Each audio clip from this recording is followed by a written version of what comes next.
Everyone, I am actually headed in the JPA meeting. It's already started. It's the first time in my life I've ever been late for one of these, so I have to say I apologize up front, but just being honest. We are here. There's there, right? And excuse me. Hey, how are you? Excuse me. Hey, how are you? JPA meeting. Yeah. I'm very well. Yeah. Yeah. Yeah. Yeah.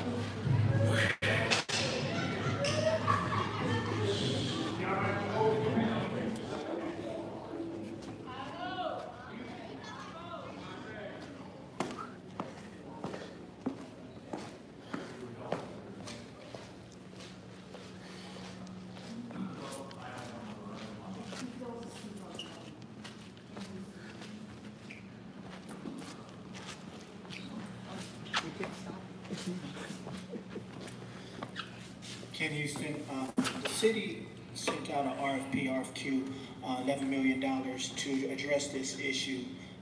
They identified Cruise America, the home base lot. I'm not quite sure, but they did put an RFQ for $11 million to address exactly. Is that right, Larry? No, we haven't issued an RFP. We're identifying potential sites. Cruise America site is one of the sites we're looking at. And then there's a site, the old site, the steel manufacturing facility in San Leandro across from Mark, where the developer who's building the 10 units of housing behind the Coliseum BART station is using it to store equipment. And so they're almost finished. By April, they should be on our site. And then we are contemplating moving RVs over onto that site. Yeah, so the 11-point-something million was for safe parking, also for RVs and cars to get them off of the areas also. So I just wanted to address that. Hey, Ken, there's some people that want to talk to you outside. This The guy was last asking item me. I have is the stadium capital upgrades. We are working closely with the A's on additional stadium enhancements for the upcoming season. There will be several seating improvements, and they will be completed along with the new kids zone in the southeast corner, which is over by the kind of by the L. Davis torch. We will also be replacing the current audio system.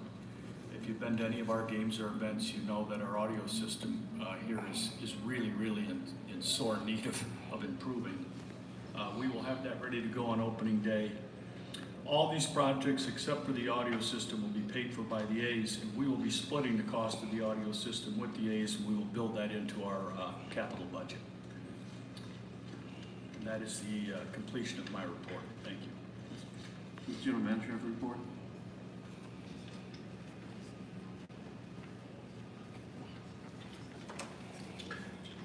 Without getting into a list of events that are upcoming, I just point out the bottom 4 on the list are all events that occur after the Warriors are leaving the property. We're currently booking, engaged in discussions to book a number of shows post-Warrior tenure in the venue, which leads into a couple of topics I want to point out. One is arena rebranding. One of the things we're focused on right now, the industry, now I've heard the industry, I'm talking more entertainment industry, is focused on, what's going to happen in the market, how are we going to split up shows, what's going to play San Francisco versus SAC versus San Jose versus Oracle.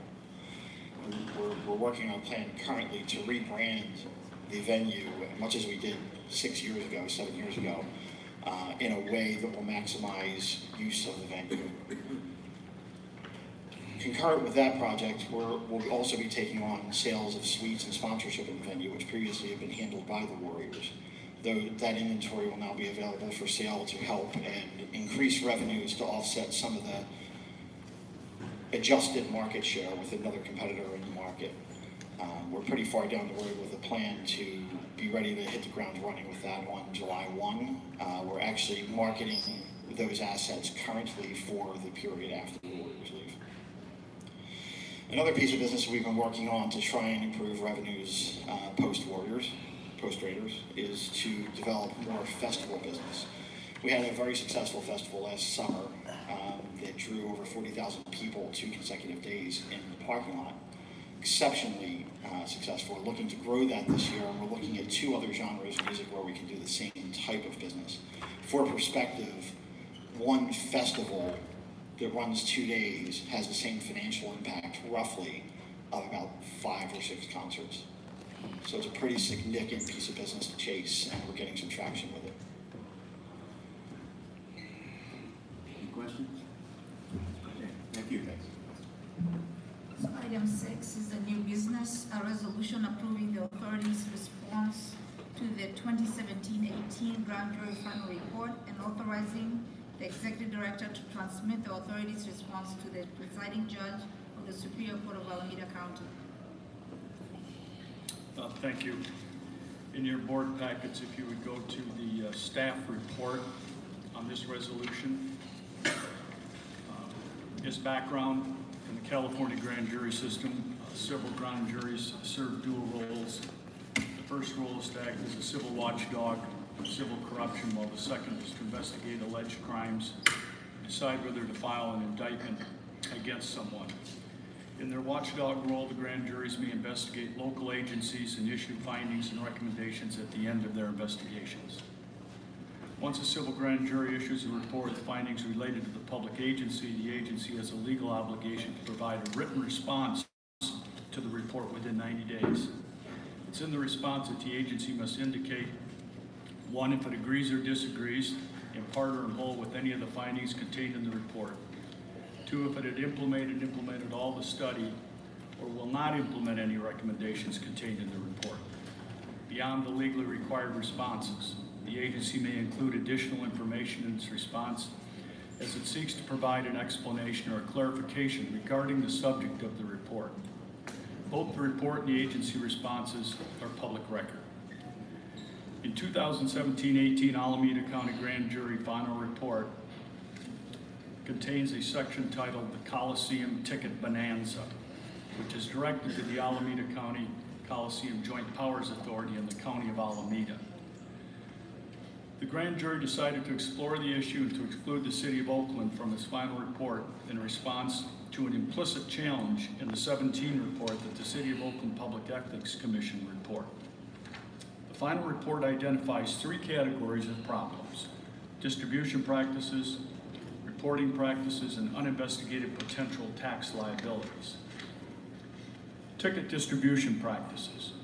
Tickets repeatedly used by the same officials or employees, no system in place to solicit applications from eligible employees or community groups, resulting in equal distribution to groups favored by officials responsible for distributing them, and high-value tickets seldom given to the community groups for use in fundraising. Ticket reporting practices. The ticket policies, public purposes listed on the 802 forms are cover for the same officials and employees to repeatedly use tickets to perform inspections that never result in written reports. There's no enforcement policy to ensure that the stated purposes are fulfilled and that all tickets distributed are evenly reported. Some 802 forms are incorrectly prepared. Potential tax liabilities. No consideration has been given to the potential tax consequences of giving free tickets to elected officials and employees. The JPA must report to this final report by January of 2019. We did receive an extension from the original September date by providing comments to the presiding judge of the Superior Court. As to each finding, the JPA must indicate either that it agrees with the finding or disagrees wholly or partially with the finding. If it disagrees, it must specify which portion is disputed and include the explanation for the reasons for the disagreement. As a result of the report, the JPA board directed its executive director to form a committee to address the issues as presented by the grand jury. This committee, comprised of 7 people, met to review and discuss how to address the concerns and the issues. The committee assignment was to review all practices and to develop a formal response to the grand jury. The authority's response is attached and will be forwarded to the grand jury pending the board's approval. Recommendation: staff recommends that the board approve the response as attached and presented. You have the response in your packet. I would recommend that, or suggest that we just move to the area of the recommendations rather than going through each and every one of the individual findings. So on recommendation 1815, the JPA must revise its ticket policies, establish a central ticket distribution system that applications or nominations from all interested employees and worthy community groups that would like to receive the tickets, and a policy that distributes tickets fairly among those individuals and groups. Limit appropriately the number of tickets officials and employees can use to attend events in one season. Require that officials and employees who use tickets for purposes relating to inspection or oversight of the facility submit written reports of their findings. Track the fundraising results when tickets are given to the community-based organizations for that purpose. Otherwise, conform their policies where applicable to the recommendations of the Public Ethics Commission in its report of April of 17. Our response to this recommendation is the following. While the Oakland Alameda County Coliseum Authority is generally in agreement with this recommendation, it believes further analysis is required, particularly regarding the Oakland Public Ethics Commission report. To that end, the Executive Director formed an advisory body to formulate a revised ticket policy to make recommendations to the Authority Board. It's anticipated that this revised policy will be considered by adoption by the Authority Board in early 2019. Recommendation 1816, the JPA must provide employees who provide FPPC 802 forms training on the proper way to fill out the forms and on the need for accuracy, and must institute systems to ensure that all distributed tickets are reported on filed 802s. Our response to recommendation 1816, the portion of the recommendation requiring employee training will not be implemented because the Coliseum Authority does not have any employees. After the JPA board adopts a revised ticket policy, and within the next 6 months, the JPA will implement a portion of this recommendation by conducting training to authority officials who are eligible to receive tickets from the authority. Additionally, the Coliseum Authority anticipates that the revised ticket policy will include a system designed to better track the operation of the distributed tickets on the filed 802 forms. And as I said earlier in the staff report, staff recommendation is for approval. So moved. It's moved by Commissioner Reed, second by Commissioner Haggerty. Any questions or comments? I want to thank the folks who served on that committee too for helping to come up with the responses. So any questions or comments? I'll just comment as a member of the committee. Thank you, Scott. You did an excellent job. It accurately reflects the discussions in our committee sessions, and I think it's very good work. We will be bringing you back the actual ticketing policies that we as a group had talked about after the approval of this response. They did? They're going to. Bringing that committee back to order before that. I have to sign up, don't I? Correct. Scott, I can't hear you. Could you hold this real quick? You could use your mic. So the question I said is you'll be bringing the committee back together again prior to that coming to the board, is that correct? That is correct. I will formalize for you what we discussed in terms of actual ticketing policy. Give back. They want to say thank you to the Community Advisory Board, the Coliseum AEG, for doing so much for Alameda County, Oakland, and the community. So I want to present Ile Omadai.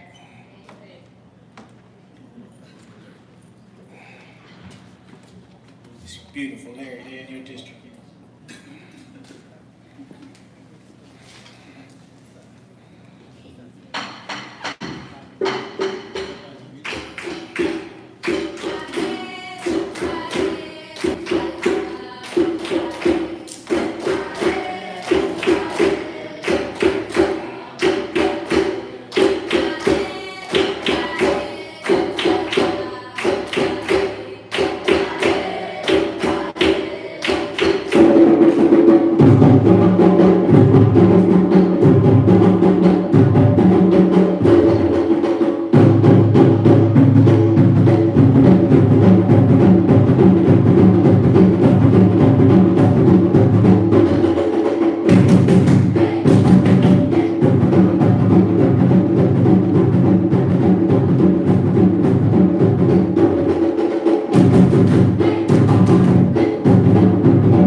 Thank you for that really great performance.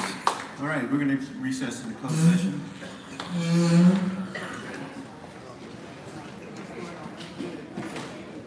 So they're headed in this closed session. Hey, how you doing, man? How are you? All right. You know what, you should follow the closed session, get you some breakfast, and then sit out in the lobby with Pat. Okay, great. They got to recess in this. Hey, how are you, young man? Congratulations on everything. Wait a minute, let me introduce you. This is a new District 6 Councilmember Lauren Taylor. How you doing? All right, cool. Yeah, congratulations, on man. You got it. Cool, definitely. Yeah.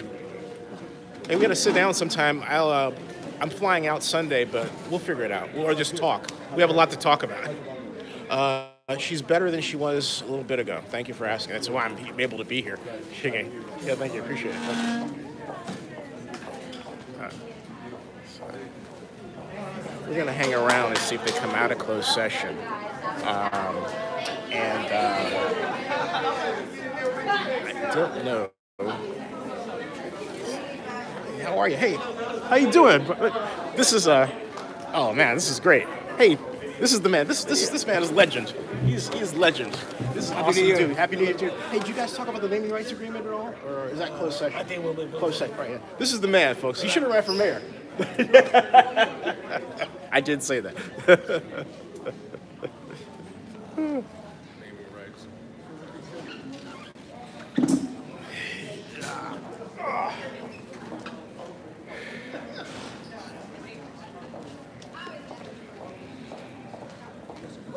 So I dropped the camera accidentally but I was on public forum, and I just basically told them about what some of you who watch my program already know about, and that is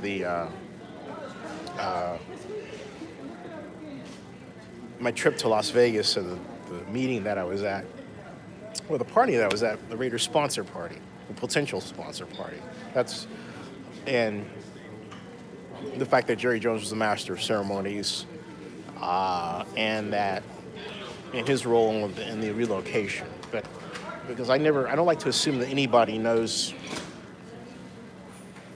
something that I know, especially if I've been in a room that they weren't in. You know what I mean? And it's very important that the public be informed of that. So that's why I did that. Because now, as far as the naming rights, and you heard Ignacio say they hadn't discussed it then, you heard much of the conversation regarding the whole issue with the grand jury is that this comes up every time the Warriors or the Raiders go to the playoffs, because the Raiders haven't been in the playoffs much. But there's always someone that complains about not getting tickets. And in this instance, it wound up, to make a long story short, before the grand jury, because the allegation is that these public officials are getting tickets and they shouldn't be getting tickets. But the original agreement was such that the city of Oakland and the county of Alameda had their own luxury boxes. And what comes with a luxury box but a ticket? Now, many elected officials have used those tickets to reward nonprofits, to give them to community groups. And I'm not saying that just to be charitable, that's fact. If there have been abuses, I personally have not been aware of them. I believe personally, and I've said this, and I blogged it, and I'll say it again, that there should be some carrot at the end of the stick for being an elected official. It shouldn't be a thankless job, particularly if you are the person that's approving not just approving a facility, but is responsible for the design of that facility and its operation. Hey, Rob Iman, how you doing? Why not be able to have tickets to a function? What's wrong with that? Okay. And my point is, if a person wants to have that kind of access, then they need to run for office. I say that so vociferously because there's a part of our culture, it wasn't always this way, that says, hey, we all have to be equal. Well, no, you're an elected official. That means you represent the public. And there's a certain royalty to that. There shouldn't be anything wrong with that. Hey, how you doing? How are you? Very well, and Happy New Year to you too. Yeah. Well,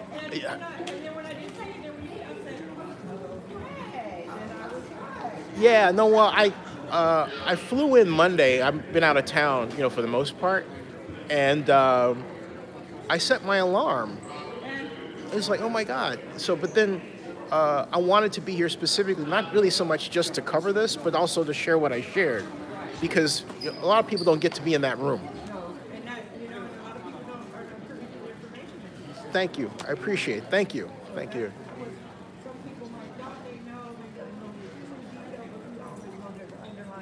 Right. And it's what, yeah. If you go back and you think about it, they never wanted it to be in Vegas because of the gambling and all the corruption. And so now you knew somebody was making some money. Yeah. You know somebody's palms were being greased by the time this whole deal went through. And Jerry Jones, I forgot to mention, he took delivery of a $250 million yacht 2 weeks ago. Money. Yeah. Money. Yeah.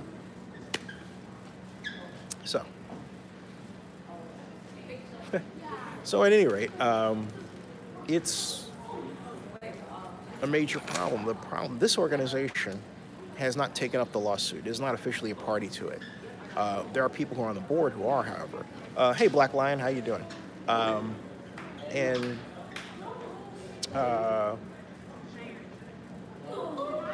Basically, the people who are party to it are the people representing the city of Oakland. Lauren Taylor, who you met, Oakland Councilman Larry Reed.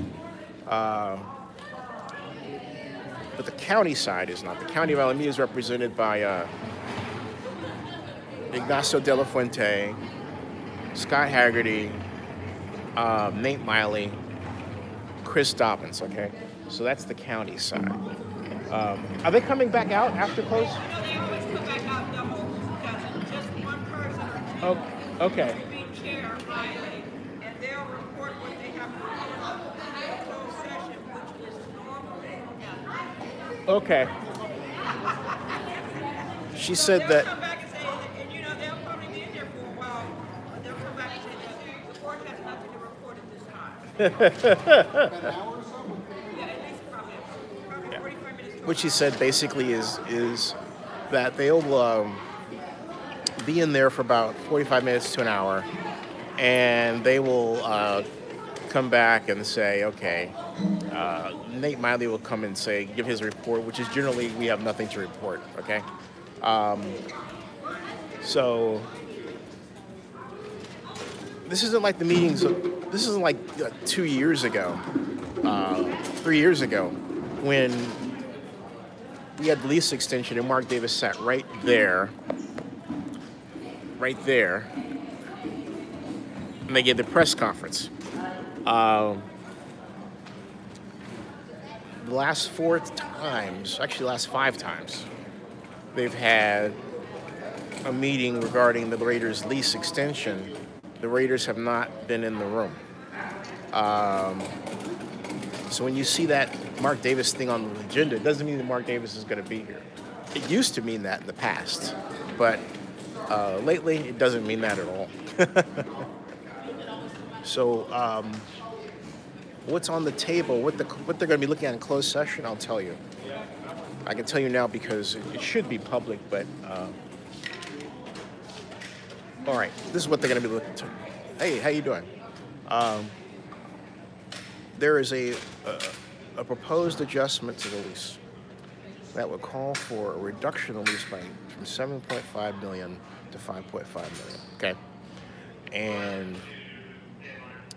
that adjustment will be tied also to the lawsuit in a way, so in a kind of weird way, the Raiders are actually benefiting from the lawsuit being active. I know it sounds weird, but that's the way it works out, okay? It's a counter incentive, all right?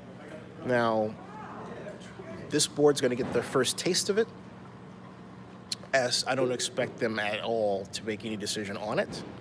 The Raiders have, look, you would say the Raiders have until February, right? They don't. They got more time than that.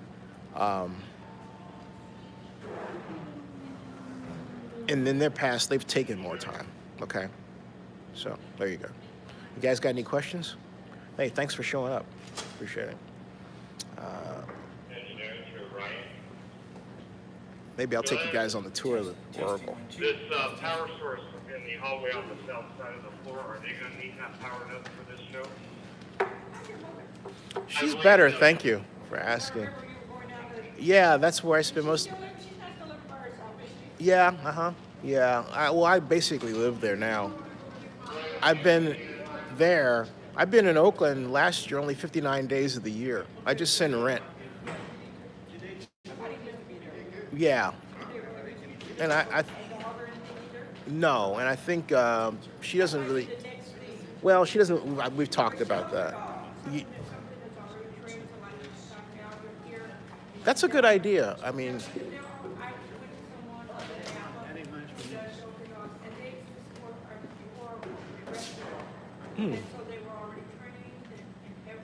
Testing 1, 2. Hey, testing 1, 2. Test. Yeah, thank you. I appreciate that. I appreciate that. Yeah, I think I'm just leaning toward. I feel like I'm gonna have to move at some point. It's just that. Testing 1, right. 2. Hey. Business, yeah. Because I had a meeting here for. Testing 1, 2. I had a business. Testing 1, 2. Atlanta. Yeah.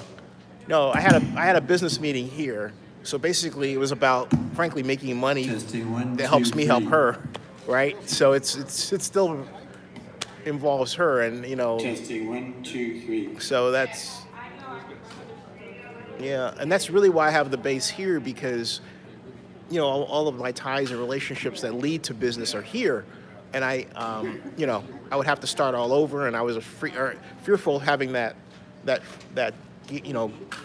income gap. Right? Exactly. Right. So that's the whole reason. Testing 1, 2. Hey. She does. Yeah, she was with me in Vegas. Yeah. So she still gets around, and she gets her perks, and she likes to go to Vegas in honor of her late husband, my late stepfather, and they would go to Vegas and Reno and have a good old time. So.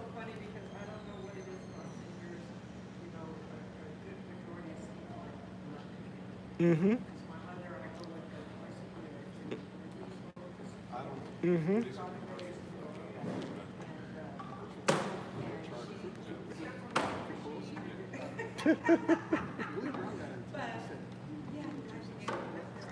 Yeah, and I think also she was, at first I thought she was too sick to go, and then she got better because of Christmas was different. There's travel we couldn't make because she was just not feeling like moving. And so we spent a lot of time going to the hospital to get different meds, and yeah, and she liked it. Right, and she was happy. That's the main thing. Yeah, she was happy. That's the main thing.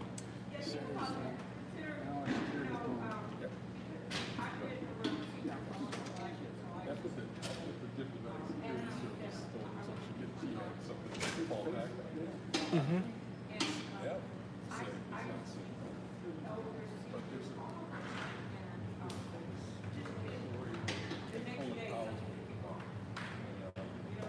Yeah.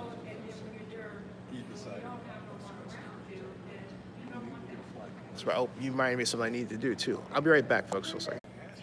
Hey folks, I'm back. Had to make a call. I think what I'm going to do is I'm going to stop this live stream because they're going to be in there for a while. And as you can see, they're taking these down, right? Okay. And then I was thinking of stopping this live stream and starting a new one. But as on second thought, you know what? Yeah, I'll do that because then this one will be up. And if I have to start a new live stream, it'll be part 2.